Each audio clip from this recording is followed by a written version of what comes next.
Well, this was very much unexpected. As we all know, Halo Infinite 343 have released their new August drop pod update, fixing a whole bunch of issues with the game. They finally fixed team snipers. They changed the skill-based matchmaking, they removed the chopper EMP flying across the map glitch, and they released a gold coating in the store that everyone seems to have bought. So let's jump right into it. So first and foremost, the things we all know that got changed.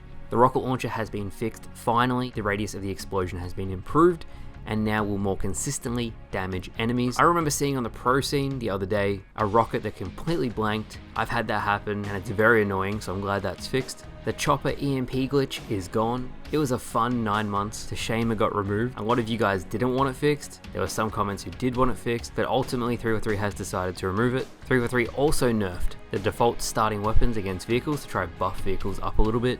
Warthogs can be knocked around more with the rocket and the repulsor, nothing about the gravity hammer or the skewer. A lot of you guys have been requesting for them to fix the gravity hammer, so it actually sends stuff flying, nothing as of yet.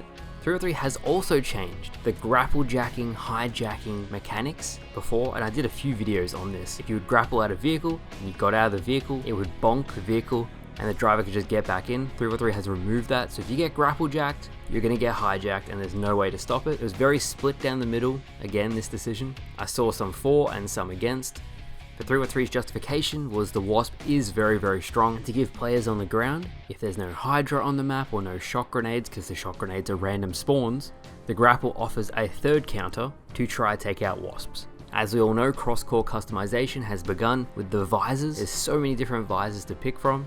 Funnily enough, there's a lot of duplicates, which brings me onto the next piece of news. The gold coating is now in the Halo Infinite shop. It's marketed as gold for all 5 cores, and I got a really interesting comment that said, sure, you could buy it for $12 now, but once Crosscourt customization comes out, you're really only buying the color gold and an oddball stance for $12. So just keep that in mind, waiting a little bit, you might get it for a lot cheaper. I saw so many people buy the gold coating, and as I said before, why would 343 or any dev company decide to change, heavily pushing microtransactions, when as soon as something cool enters the shop, everyone just buys it anyway? So I just thought that was interesting. Next up, team doubles. That will be out in 2 weeks as of me making this video. It'll be ranked and social.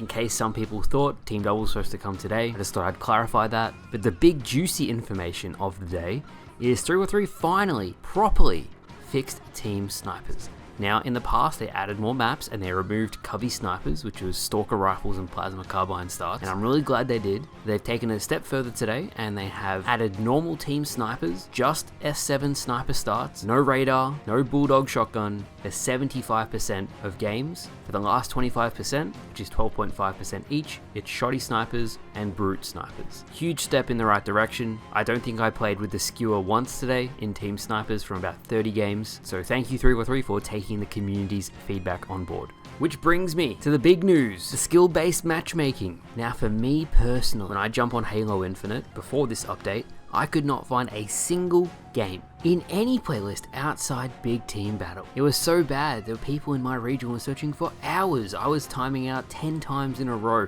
without finding a game. I'm happy to announce that as of today, I actually found games, which means 343 has slightly loosened the skill-based matchmaking, and they've also helped people in low population regions, Australia, Asia, India, you name it, to get into games. Huge step in the right direction again. I'm really happy that 343 has taken our feedback on board. It really goes to show how important giving feedback is, because without giving consistent feedback, we probably wouldn't have gotten this change. I still struggle to find games off peak time, so I do think there needs to be more work done, but just the fact that 343 is listening and we're seeing progress in these areas is really promising. So that's going to wrap it up for today's video, guys. A lot more came in the August drop pod update than I expected, and I'm really happy with a lot of these changes.